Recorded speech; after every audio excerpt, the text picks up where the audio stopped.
Blink and you may have missed the publication of the fourth Destitution in the UK report published by the Joseph Rowntree Foundation. Before I continue, here's a dictionary definition of the word destitution. Poverty so extreme that one lacks the means to provide for oneself.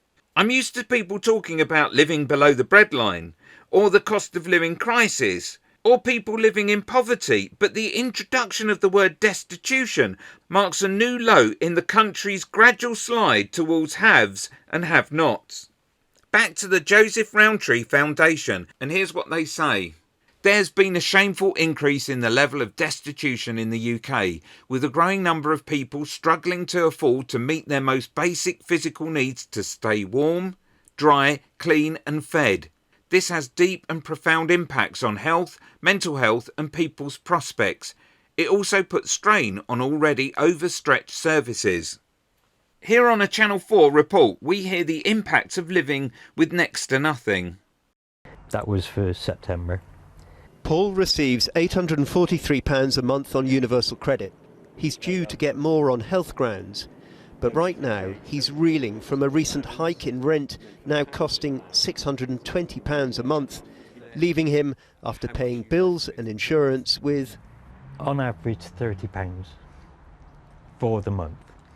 That's for food. Now we have a comment on the report from Work and Pensions Secretary Mel Stride. So I think we have a strong record on poverty. Since 2010 we have 1.7 fewer people in absolute poverty. He just said 1.7 fewer people in poverty. What does that mean? Literally one person and 1/7 of a person no longer in poverty? Or is he talking about a percentage? It's no good coming out and just spouting figures if you can't see what it relates to or what the figures have come down from. And also how they measuring poverty. 400,000 of those are children. But there's always more to do, and that's why my department has been putting out. So he's saying figures have gone down, but the Joseph Rowntree Foundation have said they've gone up. So, for example, they're saying 1 million children are living in destitute homes, which is an increase of 88%. So, who's telling the truth?